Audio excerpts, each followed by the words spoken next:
예수님께서 예루살렘으로 올라가실 때 12제자를 따로 데리고 길을 가시면서 그들에게 이르셨다. 보다시피 우리는 예루살렘으로 올라가고 있다. 거기에서 사람의 아들은 수석 사제들과 율법 학자들에게 넘겨질 것이다. 그러면 그들은 사람의 아들에게 사형을 선고하고 그를 다른 민족 사람들에게 넘겨 조롱하고 채찍질하고 나서 십자가에 못 박게 할 것이다. 그러나 사람의 아들은 사흘날에 되살아날 것이다. 그때 제베데의 두 아들의 어머니가 그 아들들과 함께 예수님께 다가가 엎드려 절하고 무엇인가 청하였다. 예수님께서 그 부인에게 무엇을 원하느냐 하고 물으시자 그 부인이 스승님의 나라에서 저의 두 아들이 하나는 스승님의 오른쪽에 하나는 왼쪽에 앉을 것이라고 말씀해 주십시오 하고 말하였다.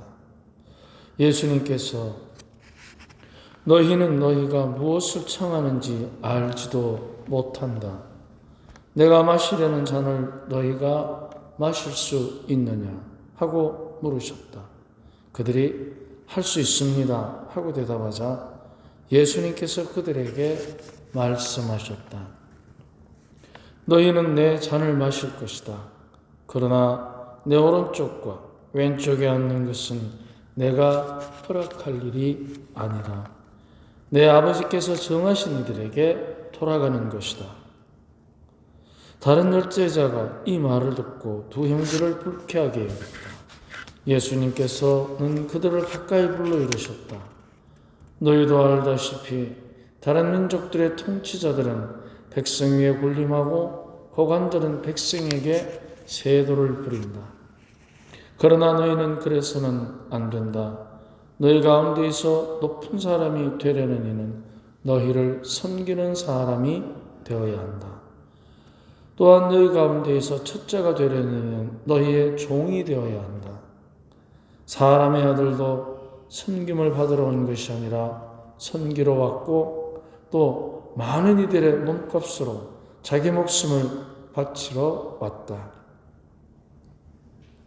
주님의 말씀입니다.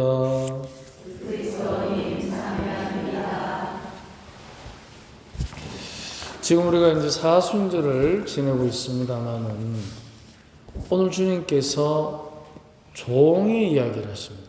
종. 우리는 대부분 종이라고 하면 시키는 대로 하는 사람, 아무런 힘이 없는 사람. 어쩌면 우리가 하지 말아야 될 행동 중에 하나를 하는 사람들. 이런 식으로 우리는 쉽게 생각합니다. 그리고 누가 나를 종 취급하면 기분이 별로 안 좋습니다. 무시당한다는 생각을 하기 때문에. 그런데 아마 누군가 나를 무시한다는 생각을 느낀 적이 있으실 겁니다. 그때 무시당할 때를 잘 한번 생각해 보십시오. 무엇 때문에 무시당한다는 느낌이 들까? 상대가 나를 얕잡아 봐서? 아니면 내가 나를 얕잡아 봐서? 어느 쪽이겠습니까? 무시당한다고 느낄 때 우리는 대부분 상대가 나를 얕잡아 본다고 느낍니다. 그거는 그 상대가 사라지면 없어지는 것입니다. 하지만 내가 나를 얕잡아 보기 때문에 그 상대가 없어져도 끌어오는 분노를 잠재울 길이 없습니다. 이것이 가장 무서운 무시입니다. 자기가 자기를 무시합니다. 그렇기 때문에 상대가 없어져도 계속해서 나 안에 그 무시받은 생각이 꼬리에 꼬리를 물고 어떡합니까? 네 다음에 두고 보자. 그러면은 상대가 나를 무시한 게 아닙니다. 상대는 나를 모를 수도 있고 오해할 수도 있고 또 자기 스스로가 다른 사람을 대할 때 그렇게 대함으로써 스스로가 마치 잘난 것처럼 착각 속에 사는 가엾은 사람입니다. 그러나 상대는 지나가니까 가엾게 여길 수 있지만 나는 이렇게 느낍니다. 근데 그거는 가엾은 사람의 말이기 때문에 가엾게 받아들이면 되는데 무시한다고 부정적으로 받아들입니다. 그래서 내가 나를 덜볶는 거죠. 많은 경우에 내가 무시당했다고 생각할 때 그 사람한테 가서 그때 왜 나를 그리 무시했습니까? 하면 기억이나 합니까? 그 사람은 가엾은 사람이기 때문에 원래 그런 인간이 아니고 그 사람도 분명히 어딘가에 구겨진 구석이 있고 결핍된 상황이 있고 그래서 결국 그 사람도 자기도 당하고 사는 사람입니다.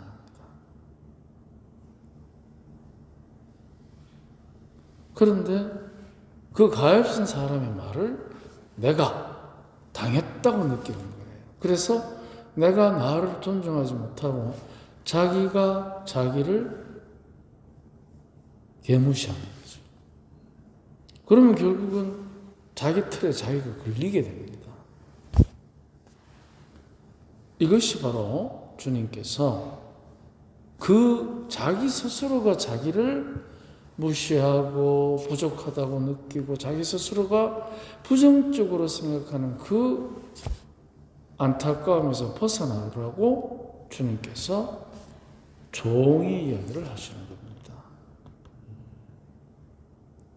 첫째, 종은 시키는 대로 합니다. 하나님께서 시키시는 대로 주님께 예수님도 하신 것입니다. 그래서 부활했을 때 나중에 내 오른쪽에 앉고 왼쪽에 앉는 것은 아버지께서 하실 일이다. 시키시는 대로. 우리가 인위적으로 바꿀 수 있는 게 있습니까? 다만 주어진 것에서 몰랐던 사실을 과학적으로 증명해내고 찾아내고 그 찾아낸 사실을 증명하기고 그거를 더 현실적으로 인정하기 위해서 수학을 공부하고 그걸 표현하기 위해서 말로 문학을 공부하고 이런 현상들이 우리 주위에 일어나는 것입니다. 없었던 것을 캐내는 것, 그거는 전혀 아닙니다. 몰랐던 것을 알았을 뿐입니다. 시간이 지나서, 사람이 많아서, 기술이 발전되어서 몰랐던 사실을 아는 것이지 우리가 창조해낸 것은 아무것도 없습니다. 다만 있는 것을 가지고 제조할 뿐. 창조와 제조는 다릅니다. 제조는 있는 것을 유용하게 활용하는 것이고 창조는 없던 것을 만드는 것입니다. 우리가 지금 만들어내는 모든 것들이 없는 것에서 뭘 만드는 게 있었습니까? 자식은 부모를 닮고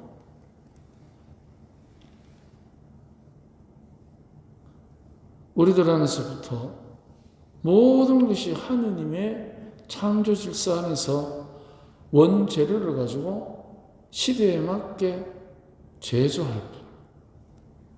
그러면 우리는 결국 하느님께서 짜놓은 프로그램들은 놀아나는 꼭두각시입니까? 그런 질문을 하는 사람들이 가끔 있으십니다. 그런데 우리가 하느님의 진짜 꼭두각시가 되면 어떻게 되겠습니까? 바보가 되겠습니까? 눈에 보이지 않는 세상을 품을 수 있는 넓은 사람이 됩니다. 눈에 보이지 않는 것을 순종하는 그야말로 거룩하게 성숙된 사람이 되는 것입니다. 그런데 우리는 듣는 소리, 눈에 보이는 사람의 태도, 그 길을 그것만으로 봐주는 것도 못합니다. 어떻게? 내 나름대로 이기적이고 편협한 고정관념 속에서 무시하나. 그렇게 생각하는데 어떻게 눈에 보이지 않는 그 거룩한 풍요롭고 깊기가 이를 데 없는 섭리를 우리가 어떻게 깨달을 수 있겠습니까? 창조된 것을 가지고 제조하는 것뿐만이 아니라 제조도 아니고 오용하고 남용도 하지 않습니까? 그런 우리가 어떻게 창조의 질서를 다 알겠습니까? 그렇기 때문에 하느님께서 시키시는 대로, 아니, 그거는 너무 부정적인 표현입니다. 원하시는 대로. 그래서 하느님께서 원하시는 대로 하면 한 가지, 우리에게 삶의 태도, 현장에서 살아가는 나의 삶의 자리에서 우리가 가질 수 있는 두 가지 덕목이 나옵니다. 첫째는 성실함. 이유불문하고 성실합니다. 하느님께서 원하시는 대로 하는데 성실하지 않다? 하느님의 뜻을 담을 수가 없습니다. 왜냐하면 불성실한 사람은 자기 삶에 있어서 주도권을 남의 입살에 떠넘깁니다. 잘한다 하면 불속으로 뛰들고, 저기 나를 개무시한다는 생각이 들면 왼수같이 되는 거죠. 불성실한 사람들의 특징입니다. 다른 사람의 입살에 자기 인생을 맡깁니다. 그런데 성실한 사람은 다른 사람의 입살에 별로 개의치 않습니다. 왜? 남이 봐주지 않아도 자기 스스로 자기가 해야 할 일이 항상 있기 때문에 그 일을 묵묵히 하면 되는 것입니다. 그러다 보면 실력도 늘고 요령도 생기고, 그러다니까 어떻습니까? 마음이 좁아 터지지 않습니다.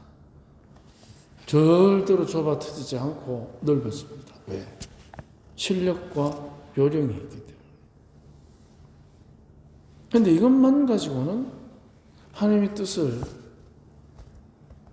원하시는 대로 하기에는 조금 부족합니다. 한 가지가 덕목이 또 있습니다. 그게 바로 진실입니다.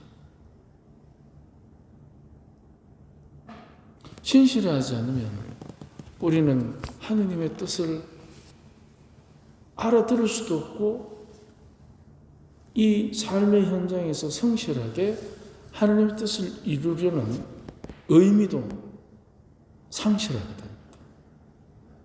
그래서 성실함은 삶의 재미를 느끼게 해주고, 진실함은 삶의 의미를 깨닫게 해주는 힘이 있습니다. 성실과 진실. 이것이 바로 주님께서 우리에게 보여주신, 예수님께서 우리에게 보여주신 당신의 하느님께 철저한 순종으로부터 얻어지는 삶의 덕목이었습니다.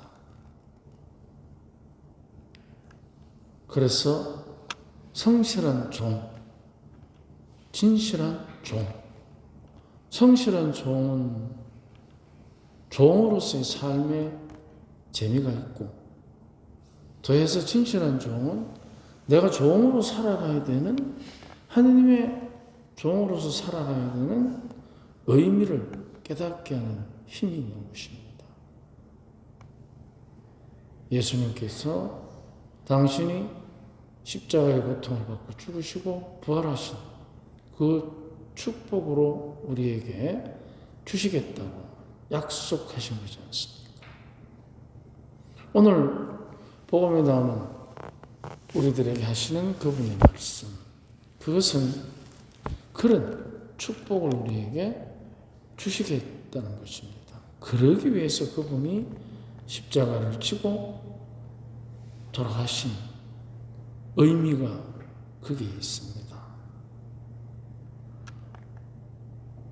주님께서 걸어가신 길을 보속과 회개로 따라가는 사순 시기에 다시 한번 주님의 죽으심과 부활하심을 성실과 진실이 되는 삶의 덕목과 비교해서 한번 묵상해 봅시다. 아멘.